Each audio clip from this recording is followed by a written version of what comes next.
Resensi buku yang terlupakan dan dilupakan. Membaca kembali 10 penulis perempuan Indonesia. Karya Giovanni Desi Austriningrum dan kawan-kawan. Kalau saya ingat-ingat dan diminta menyebut perempuan penulis Indonesia angkatan lama, mungkin saya hanya bisa menyebut nama Dini, Mira, dan Marga. Lain dari nama ketiganya, hampir saya tak tahu. Atau kalau masih ada yang terlupa, itu menunjukkan pengetahuan saya tentang perempuan penulis angkatan lama begitu dangkal. Koleksi bacaan saya sebenarnya begitu diwarnai oleh para penulis perempuan.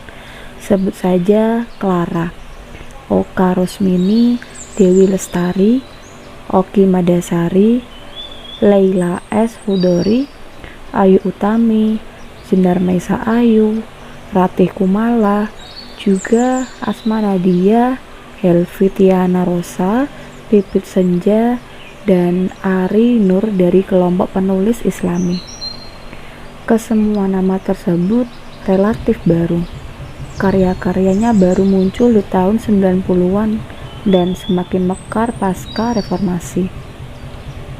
Hari ini, nama-nama perempuan penulis yang mengisi hasanah bacaan saya makin banyak dengan keragaman jenis tulisan yang makin variatif pula. Lala Bohang misalnya, menyajikan ilustrasi-ilustrasi monokrom dan prosa-prosa pendek sebagai pemantik renungan tentang eksistensi kita dan relasi yang kita miliki dalam karya-karyanya. Menggunakan bahasa Inggris, Bohang mewakili perempuan masa kini dari kelas menengah urban, well educated, dan memiliki privilege waktu untuk merenung. Ada lagi Muna Mayasari dan Dwi Ratih Ramadhani yang konsisten mengangkat kisah-kisah perempuan Madura dalam cerpen-cerpen dan novel mereka. Kalis Mardiasih yang memilih jenis esai pendek dan ringan untuk mengupas persoalan-persoalan perempuan, ketidakadilan gender, dan realitas keberagamaan kita sehari-hari.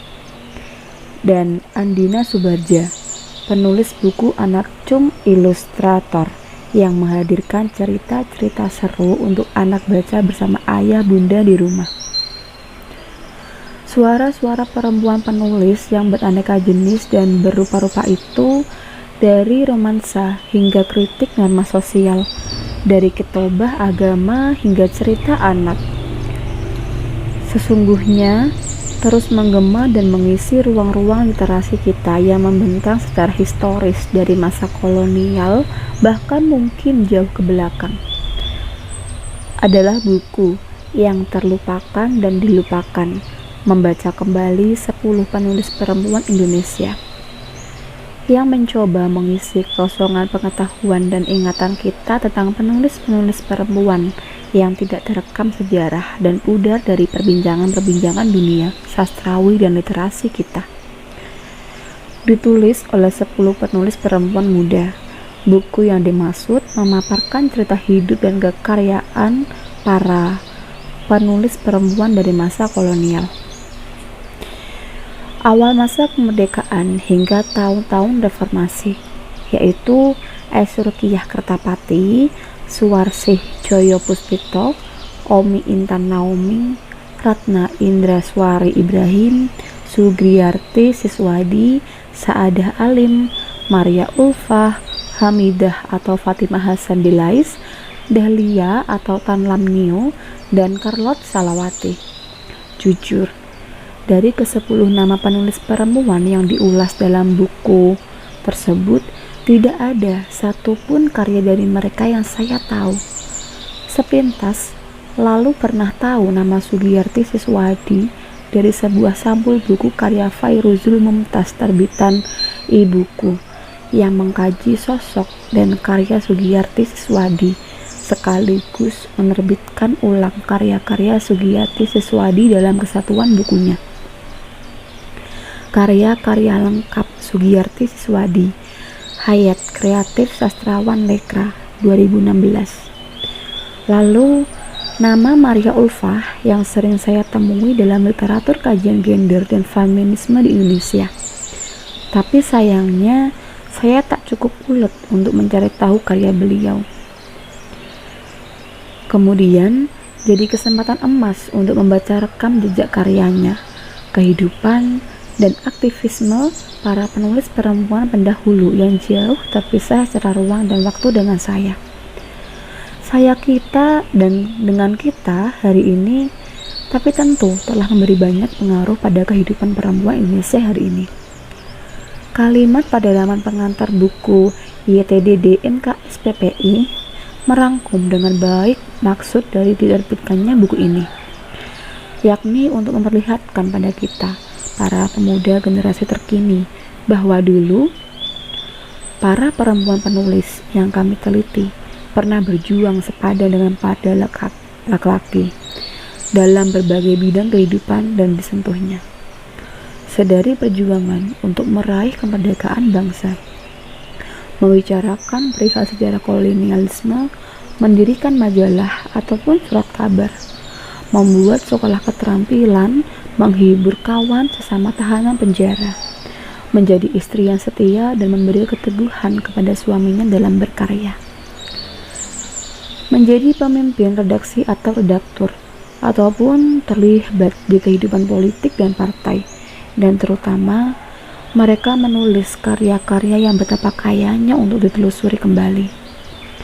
Dengan kata lain, sejarah bangsa kita selalu diisi oleh perempuan-perempuan hebat yang aktif berkontribusi dan bagi kehidupan bersama di level negara, bangsa, dan masyarakat melalui aktivisme di partai, organisasi massa, kesenian, karya sastra, atau mengelola media massa, sekaligus merawat kehidupan di ranah-ranah personal secara progresif dengan memegang kuat nilai-nilai egalitarian, humanisme, kesetaraan, anti-diskriminasi, dan pembebasan dalam lingkungan keluarga dan teman-teman terdekatnya. Sambil membaca kisah-kisah mereka, visualisasi kehidupan yang mereka jalani juga semangat yang mereka gerakkan, tulisan-tulisan hingga lahir darinya berputar di kepala. Saya membayangkan kos-kosan milik Ratna Indraswari Ibrahim yang ramai oleh aktivis reformasi dan sosok Ratna yang melindungi mereka ketika polisi atau tentara datang. Dengan kursi rodanya, Ratna tegak melihat para aktivis reformasi yang memperjuangkan demokrasi, pemerintah bersih korupsi, juga pada perjuangan perempuan yang ia tuangkan melalui tulisan-tulisannya. Bayangan Es Ruqyah Kertapati yang begitu sibuk juga menari-nari saat membaca kisah tentangnya yang dituturkan oleh Giovanni Desi Austriningrum. Dia menjadi editor di beberapa majalah, salah satunya Api Kartini, majalah milik Gerwani. Kerap berpindah kota dan aktivis pegiat lekra. Menulis banyak sekali puisi, novel, cerpen, sekaligus cerita anak.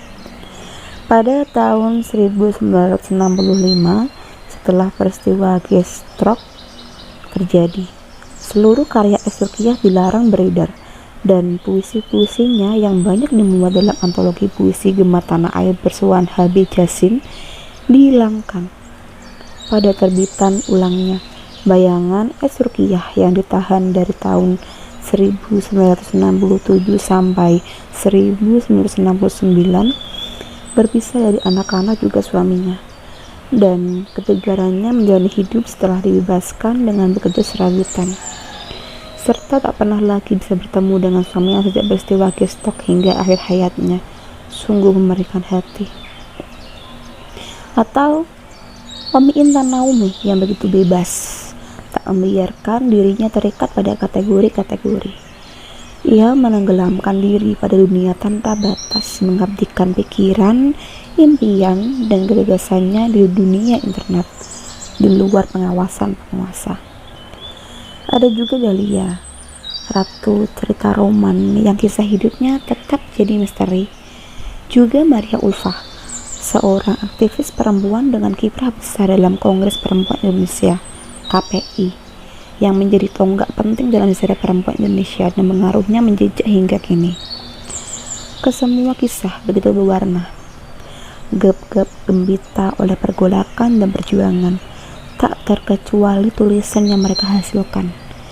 Dari seluruh pembacaan karya-karya ke-10 penulis perempuan dalam buku tersebut, secara umum karya mereka mengangkat topik persoalan yang merentang luas dari suatu penulis ke penulis lainnya. Namun, hampir seluruhnya masih menjadi dalam bahasa Nurjanti saat mengulas Maria Ulfa, masalah yang tak selesai sampai merdeka, dan disebut Ziggy Sejazioviana Zabriskie sebagai isu yang masih begitu nyata di hari kalimat ini ditulis. Sebut saja soal-soal mengenai poligami, perjodohan, kawin paksa, korupsi, orang-orang yang terpinggirkan dan buruh, dan sebagainya. Artinya, karya-karya para penulis Indonesia terdahulu merangkum sekaligus mendokumentasikan ragam persoalan yang khususnya dialami perempuan. Dan inilah yang buat saya menjadikan karya-karyanya tetap terasa begitu dekat, bahkan setelah puluhan tahun berlalu sejak ia terlahir. Permasalahan-permasalahan yang diangkatnya pada kenyataan kita di masa kini tetap ada. Aturan-aturan dan pandangan orang luar yang mendikte perempuan tentang cara ia harus bersikap dan bertutur atau berpendapat dan berpakaian, pendidikan dan pekerjaan dan relevansinya dengan takdir perempuan, penganiayaan batin dalam pernikahan, poligami, kesetaraan hak, keberhargaan diri, semua ini masih begitu nyata di kalimat ini ditulis.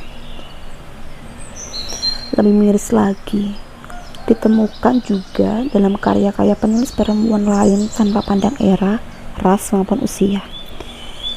Melalui pembacaan dan pemikiran lebih panjang atau karya-karya Dahlia, saya merasakan keperluan bagi pembaca-pembaca lain untuk memikirkan betapa menyakitkannya kemahaberadaan penindasan perempuan semacam ini. Isu-isu ini tidak seharusnya menjadi permasalahan yang ever present and everywhere, menembus batasan waktu dan geografi. Sayangnya, kontribusi yang signifikan dari para perempuan tersebut belum luas dikenali oleh generasi hari ini karena berbagai alasan. Dokumentasi karya yang buruk, kajian akan sosok dalam bidang sastra dan perempuan belum maju, posisi perempuan penulis yang masih cenderung dikesampingkan, tradisi literasi kita yang rendah, dan dalam beberapa kasus nama-nama perempuan penulis terdahulu memang secara sengaja dihilangkan dan dilupakan agar tak lagi dikenali. Misalnya pada kasus Asrukiyah Kertapati dan Sugiyarti Siswadi yang dianggap menganut komunisme karena afiliasi mereka dengan Lekra, sehingga menyebabkan keduanya ditangkap dan ditahan pada tahun 1966. Dibutuhkan usaha dan kerja keras untuk melacak kembali sosok-sosok serta keindahan dengan sejarah masa lalu bangsa kita, agar kita semakin melek sejarah dan mampu mengapresiasi segala proses peristiwa yang telah berlalu sebagai akar kehidupan kita hari ini. Buku tersebut adalah salah satu langkah yang bahkan sebagai kerja keras para peneliti dan penulisnya tetap terbilang jangkauannya kecil, hanya 10 perempuan penulis yang belum terlacak dan terkaji. Pastilah jauh lebih banyak. Terbitnya buku ini selain mengisi kekosongan ingatan kolektif bangsa kita, sekaligus menjadi pengingat dan penggugat akan banyaknya ceruk-ceruk kosong